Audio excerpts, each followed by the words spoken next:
Hello and welcome back to Dronacharya IS YouTube channel.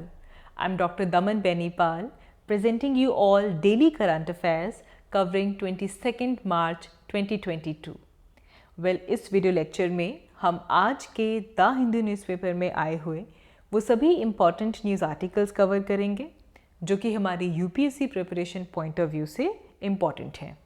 So let's begin with it. तो चलिए शुरुआत करते हैं. इंडिया एंड ऑस्ट्रेलिया के बीच में एक वर्चुअल समिट के थ्रू बायलेटरल मीटिंग कंडक्ट की गई.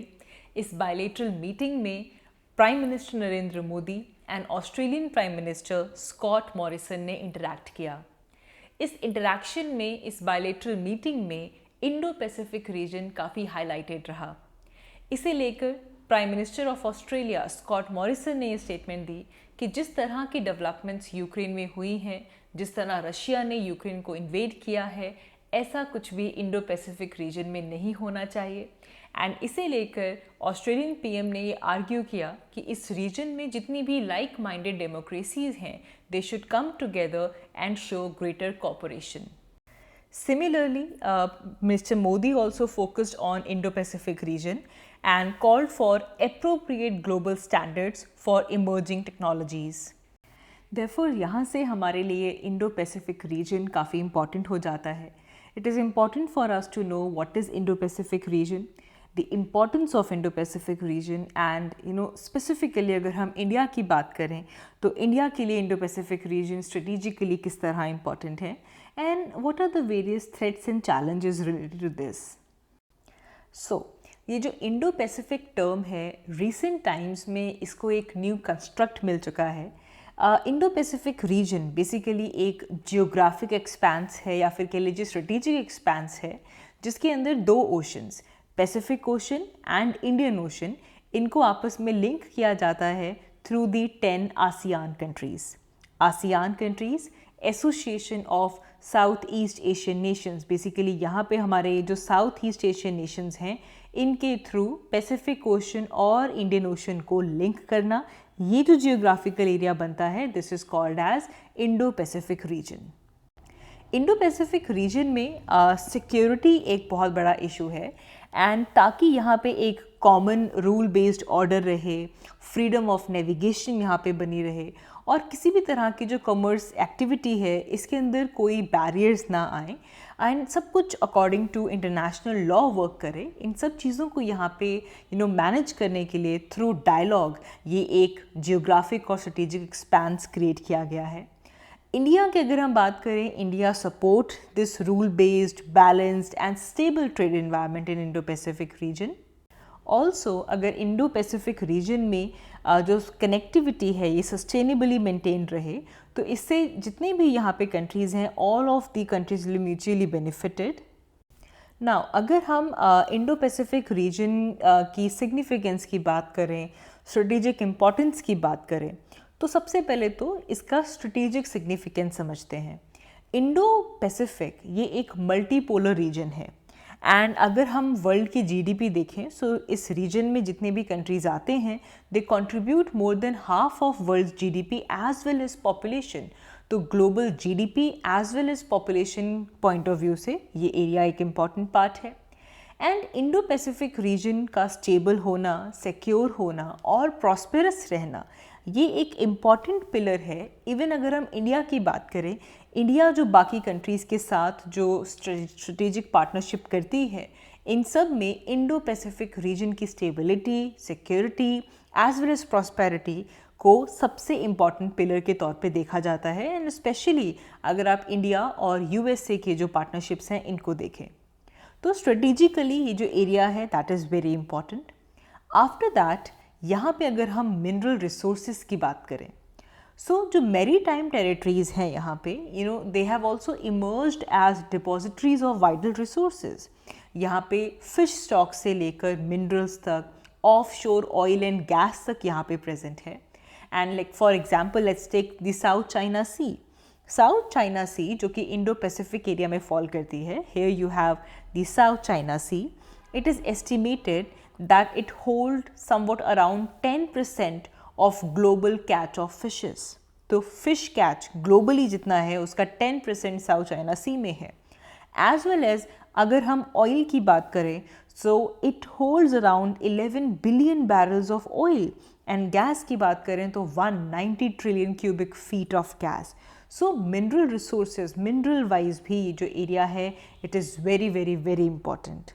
देन अगर हम इकोनॉमिक ग्रोथ देखें, according to Asian Development Bank ADB, जो इंडो पैसिफिक के अंदर जो कंट्रीज़ हैं they produce over 60% of global GDP। तो ये एक लार्जेस्ट सिंगल कंट्रीब्यूटर है to the global growth as well. And अगर इकोनॉमिक ग्रोथ इतनी है तो कॉमर्स की अगर हम बात करें, so it consist of world's vital choke points. जब हम ग्लोबल कॉमर्स की बात करते हैं, we have some specific choke points, for example strait of Malacca. Strait of Malacca जिसके थ्रू आप यहाँ पे अगर if this is Malaysia and this is your Indonesia, ये जो पैसेज है यहाँ पे this is your straight of Malacca, जिसके थ्रू हम पैसिफिक ओशन से निकल के इंडियन ओशन में पहुँचते हैं। Now this is a very critical area, a very vital choke point, and इसमें जो वर्ल्ड की इकोनॉमिक ग्रोथ है ये इसके ऊपर डिपेंड करती है, क्योंकि मेजॉरिटी जितना भी कॉमर्स है ये इस रूट से होता है, थ्रू स्ट्रेट ऑफ मलक्का होता है। सो जो इंडो पैसिफिक रीजन है ये जो इंटरनेशनल ट्रेड है उसके इंटरसेक्शन पे लाई करता है। अराउंड 32.2 मिलियन बैरल्स जो क्रूड ऑयल के हैं they pass annually through the Indo Pacific region. And अगर हम एक्सपोर्ट की बात करें, around 40% of global export comes from this region. तो कॉमर्स वाइज भी ये इम्पॉर्टेंट है, स्ट्रेटेजिक सिग्निफिकेंस है, मिनरल रिसोर्सेज हैं, इन एरियाज़ में इकोनॉमिक ग्रोथ हो रही है, कॉमर्स के लिए ये एरिया काफ़ी इम्पॉर्टेंट है। सिमिलरली मैरीटाइम ट्रेड, जो पैसिफिक आइलैंड्स हैं they are also strategically significant. अगर हम इंडिया की भी बात करें, obviously they form important sea lines of communication and which is very important for maritime trade. And जब भी हम इंडो पैसिफिक रीजन की बात करते हैं तो यहाँ पे जो चाइनीज़ इन्फ्लुएंस है, चाइनीज़ थ्रेट और चाइना की जो इंक्रीजिंग प्रेजेंस है ये एक बहुत बड़ा चैलेंज है। चाइना की जो रिजीम है it claims that they have historical ownership over nearly this entire reason, which gives the right to China to manufacture islands over here, to declare defensive parameters around its artificial islands, to chase ships from other nations out of South China Sea as well. And इसे लेकर इनका जो International Court of Arbitration they rejected their claim in 2016 as well. China के accordingly जो South China Sea है ये एक territorial dispute है, एंड देयरफॉर जो United Nations Convention law of sea है वो इसके ऊपर अप्लाई नहीं होती, क्योंकि लॉ ऑफ सी के ऊपर लगना चाहिए, लेकिन चाइना के अकॉर्डिंगली साउथ चाइना सी एक टेरिटोरियल डिस्प्यूट में आती है, and therefore United Nations convention on law of sea it does not have their locus standi to pass any judgement over this dispute. China की जो प्रेजेंस इंडियन ओशन रीजन में भी है वो भी काफ़ी ज़्यादा एक्टिवली इंक्रीज हो रही है, as well as China is making efforts to expand their geopolitical reach in Asia as well, beyond by the use of their trade and military. एक डिमांड रूल बेस्ड ऑर्डर आ चुका है to secure India's interest and free trade. So in present time जो हमारी सी lens हैं इनका control, जो ports का जो कंट्रोल है, that is a biggest geopolitical game now. So अगर हम देखें कि इंडिया किस तरह चाइना की जो डोमिनेंस इंडो पैसिफिक रीजन में आ रही है इसे किस तरह टैकल करता है, सो सबसे पहले it is important to adhere to freedom of navigation. तो जो भी रूल बेस्ड ऑर्डर हैं इसके ऊपर अडेयरेंस बहुत इंपॉर्टेंट है, और एक स्टेबल ट्रेड एनवायरनमेंट का होना भी बहुत ज़रूरी है। Also we need free sea and air lanes, connectivity, and we need to uphold the international rules and norms. And India should focus on the link between India-China border area and East China Sea as well. It is important for India to cooperate with Japan and US to deal with China's front. Japan and US, they are willing to support India's effort to modernize its defense in the Indo-China border area as well. And Japan, US, Australia और अगर हम India को जोड़ दें, this basically forms quad. And they share, they know how related in terms of the submarine capabilities and to enhance the India's military preparedness. इसके अलावा अगर हम जो बाकी कंट्रीज़ के अंदर जो इंफ्रास्ट्रक्चर डेवलपमेंट हो रही है, दैट इज़ ऑल्सो यूजफुल.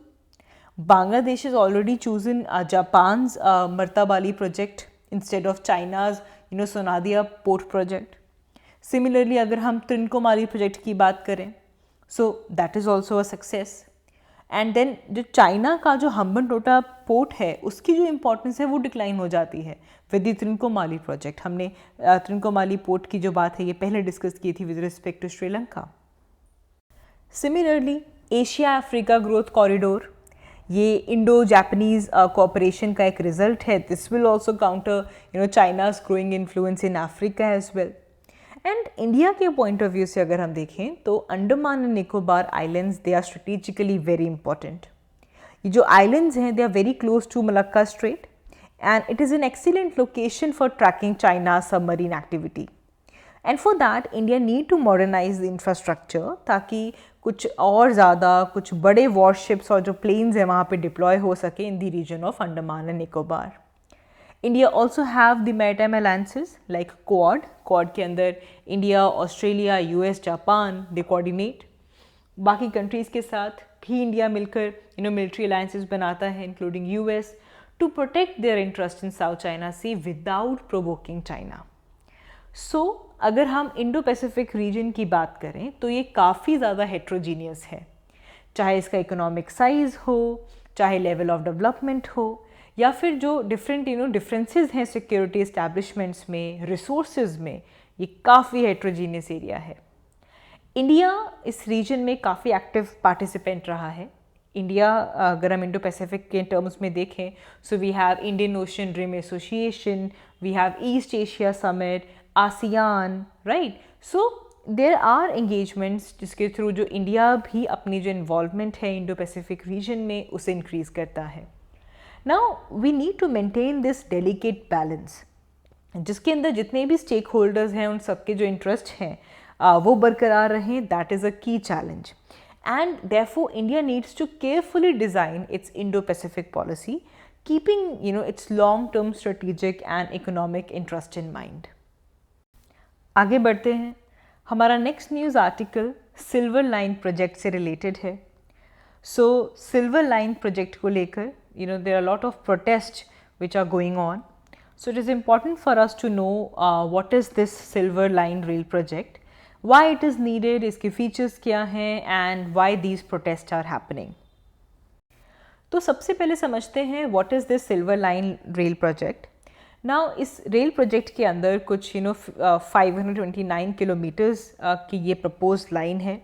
इसके थ्रू केरला में बिल्कुल नदरन एरिया अगर हम देखें तो कसोरागोड को लिंक किया जाएगा with the southern point of Thiruvananthapuram and this will ultimately cover 11 districts of Kerala. Now जब ये प्रोजेक्ट कंप्लीट हो जाएगा तो कोई पर्सन कसोरागोड से तिरुवनंतपुरम पहुंच सकता है in less than 4 hours and ये जो स्पीड होगी इस रेल लाइन की that would be of 200 kilometre per hour. Right now 12 घंटे लगते हैं कसोरागोड से तिरुवनंतपुरम पहुंचने के लिए, but after this silver line rail project this distance can be completed in less than 4 hours. ये जो डेडलाइन है इस प्रोजेक्ट की, इसको एग्जीक्यूट किया जा रहा है by Kerala rail development corporation limited and जो डेडलाइन सेट की गई है दैट इज़ 2025 एंड इसे के रेल भी कहा जा रहा है. It's basically a joint venture जिसके अंदर Kerala government and union ministry of railways they have created to execute this big railway project. तो सबसे पहले देखते हैं कि ये जो प्रपोज्ड प्रोजेक्ट है इसके पॉजिटिव्स क्या हैं. तो डेफिनेटली जो केरला के हाईवेज़ हैं they are very heavily choked. Around 1800 kilometre के जो हाईवेज़ हैं they are very heavily choked और इस सिल्वर लाइन रेल प्रोजेक्ट से जो प्रेशर केरला के हाईवेज़ पे है वो रिड्यूस होगा. Definitely this will provide a very fast and high quality connectivity and इससे जो रोड एक्सीडेंट्स हैं जो कि रोड पे जो डिकंजेशन की वजह से जो होते हैं उनके अंदर काफ़ी रिडक्शन देखने के लिए मिलेगा। एंड ऑल्सो क्योंकि केरला के अंदर टूरिज़्म एक्टिविटीज़ ऑल्सो प्रोमिनेंट, इससे केरला की जो टूरिज़्म इंडस्ट्री है उससे भी बेनिफिट मिलेगा, बिकॉज नाउ जो विजिटर्स हैं they can efficiently move between the destinations and that too at economic rates. Then अगर हम फ्यूल कंजम्पशन की बात करें तो टाइम कम लग रहा है, रोड्स पे ट्रैफिक कम होगा, this will also save the fuel consumption. And then this is a clean mode of transport and this will reduce green house gases emission, क्योंकि जो कन्वेंशनल ट्रांसपोर्ट है उससे शिफ्ट करके आप सिल्वर लाइन की तरफ जा रहे हैं। ऑल्सो जो रोरो की इंट्रोडक्शन है, this facility leads to transport of vehicles such as trucks, lorries, etc. in an environmentally friendly manner. Along with this, जो last mile connectivity है वो यहाँ से boost होती है, by providing the cab feeder services, share auto services, e-bus, bicycle, bike rental scheme, इन सब से last mile connectivity भी increase होगी। Then जो individual electric vehicles हैं उनके लिए e-charging की facilities भी यहाँ पे होंगी। So it will be connecting IT corridors and techno parks and info parks as well. Ultimately, direct and indirect employment opportunities यहाँ पे create होंगी, चाहे construction period से लेकर हम post project operation period तक भी देखें. So this will create direct and indirect employment. Now ये तो कुछ positives थे. Now there are some concerns which are related to this project. Now, सबसे बड़ा concern है the burden of debt financing of this project. जिस तरह से इस प्रोजेक्ट को फाइनेंस किया जा रहा है that is through debt and this could impact the Kerala's state finances substantially. And इस प्रोजेक्ट की वजह से काफ़ी डिस्प्लेसमेंट हो रही है and there is generous rehabilitation of 10,000 families from 1,200 hectares of private land. ये भी एक बहुत बड़ा कंसर्न है कि इस प्रोजेक्ट की वजह से डिस्प्लेसमेंट और रिहैबिलिटेशन जो है वो काफ़ी ज़्यादा हो रही है। इन्वायरमेंटल कंसर्न्स भी आते हैं क्योंकि ये जो एम्बैंकमेंट्स हैं by elevating the tracks for around for 300 kilometre and जिस तरह से कंस्ट्रक्शन मटेरियल की जो अवेलेबिलिटी है ये भी इन्वायरमेंटल कंसर्न्स को और डीपन करता है। केरला की अगर हम बात करें तो इस यहाँ पे एक स्टीप ड्रेनेज है एंड इस ड्रेनेज की जो डायरेक्शन है that is east to west, तो मतलब अरेबियन सी की तरफ जाकर ड्रेनेज होती है। एंड ये जो एम्बैंकमेंट्स बनाए जाएंगे so this may enhance the intensity of ambient flooding, क्योंकि प्रॉपरली ड्रेनेज नहीं हो पाएगा बिकॉज आप एम्बैंकमेंट्स बना रहे हैं एंड ड्रेनेज होती भी कैसे है, ईस्ट टू वेस्ट होती है।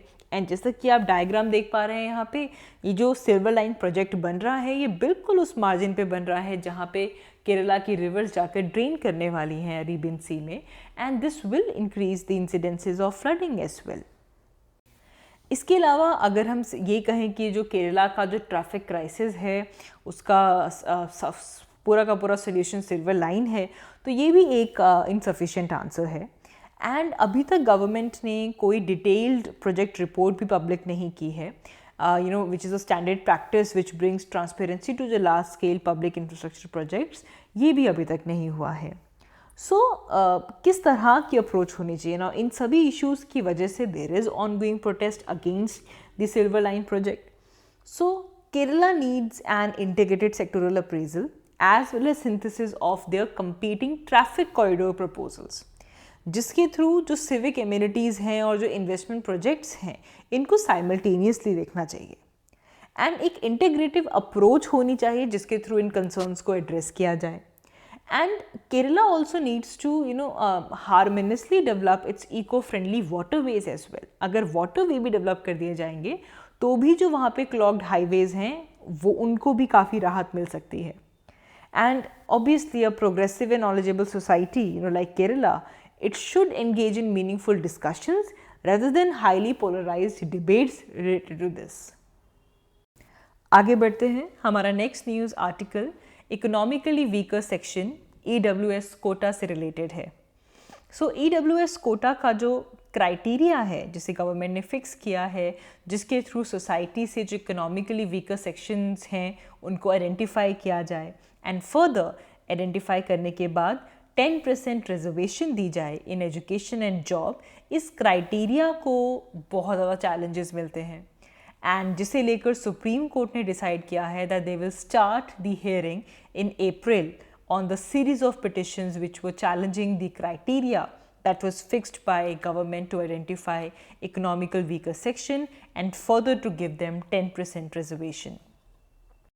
तो अगर हम बैकग्राउंड देखें तो प्राइमरीली सुप्रीम कोर्ट ने एक क्वेश्चन रेज किया था कि गवर्नमेंट ने अपने क्राइटेरिया में जो 8 लाख का जो एनुअल इनकम का जो क्राइटेरिया फिक्स किया है, इसे क्वेश्चन किया गया था एंड इसे लेकर गवर्नमेंट ने भी एक ऑफिशियल मेमोरेंडम रिलीज़ किया था and they informed that the families who are earning a gross annual income below ₹8 lakh, they will be identified as economically weaker section and they will get the benefit of reservation. लेकिन ये जो official memorandum था ये just 3 days पहले जब constitution में 103rd amendment act जिसके through economically weaker section quota को इंट्रोड्यूस किया गया, उससे जस्ट 3 दिन पहले इसे इशू किया गया and this quota 103rd amendment act economically weaker section quota it came into force on January 14th, 2019 and हमने प्रीवियसली भी following this issue and court ने इवन ये भी क्वेश्चन किया कि ये जो 8 लाख रुपीज़ का जो थ्रेशोल्ड लिमिट रखी गई है, क्या ये जो ओबीसी के अंदर अदर बैकवर्ड क्लासेस में जो क्रीमी लेयर को आइडेंटिफाई करने के लिए 8 लाख की लिमिट रखी जाती है, क्या ये उस पर बेस्ड है, जिसे लेकर एक एक्सपर्ट कमेटी बनाई गई and this was formed by government to review this limit of ₹8 lakh and उन्होंने अपनी रिपोर्ट में ये मेंटेन किया कि ये जो फाइनेंशियल थ्रेशोल्ड सेट किया गया है of ₹8 lakh as annual income, this was not mechanically adopted on the basis of OBC's creamy layer cut off. And यहाँ पे एक और चीज़ इम्पॉर्टेंट है, यहाँ पे फैमिली की ग्रॉस एनुअल इनकम 8 लाख से ज़्यादा नहीं होनी चाहिए, not of an individual, this is about the entire family. इसके अलावा यहाँ पे पांडे कमेटी की जो रिपोर्ट है उसे भी मेंशन किया गया विच बेसिकली सेड दैट कि ये जो 8 लाख रुपीज़ का जो क्राइटेरिया है, this strike a very fine balance between over inclusion and inclusion errors as well. इसके अलावा जो इकोनॉमिकली वीकर टर्म यूज़ किया जा रहा है, अगर हम इसको कॉन्स्टिट्यूशनली देखें तो ये भी कहा गया that it does not mean those who are below poverty line but people in the low income groups, who may have small savings but they are not enough to reap the benefits of good higher education in best universities and other. तो इस criteria को लेकर supreme court next month अप्रैल में जितनी भी petitions आई हैं उन सब को हेयर करना स्टार्ट करेगा. आगे बढ़ते हैं. हमारा next news article Padma awards के बारे में है. रिपब्लिक डे पे पद्मा अवार्ड्स को अनाउंस किया जाता है and they are given by the president at the ceremonial functions at Rashtrapati Bhavan. इस साल 128 अवार्ड्स दिए गए एंड पद्मा अवार्ड्स के अंदर पद्म विभूषण, पद्म भूषण और पद्मश्री अवार्ड्स इंक्लूड होते हैं. इस साल 4 पद्म विभूषण दिए गए, 17 पद्म भूषण थे एंड 107 पद्मश्री अवार्ड्स दिए गए. यहाँ पे इंडिया के first chief of defence staff CDS general Bipin Rawat, जो कि रिसेंटली एक चॉपर क्रैश में जिनकी मृत्यु हुई, उनको भी यहाँ पे ऑनर किया गया. So that is it. आज की वीडियो के लिए इतना ही. Thank you so much for watching. हमने इस वीडियो में आज के पेपर में जो भी इम्पॉर्टेंट आर्टिकल्स थे from our UPSC preparation point of view, उन सभी आर्टिकल्स को डिस्कस किया. एंड अगर आपको ये वीडियो अच्छी लगी so do like and comment down below. Thank you so much for watching. I will see you in my next one. Thank you. Good luck.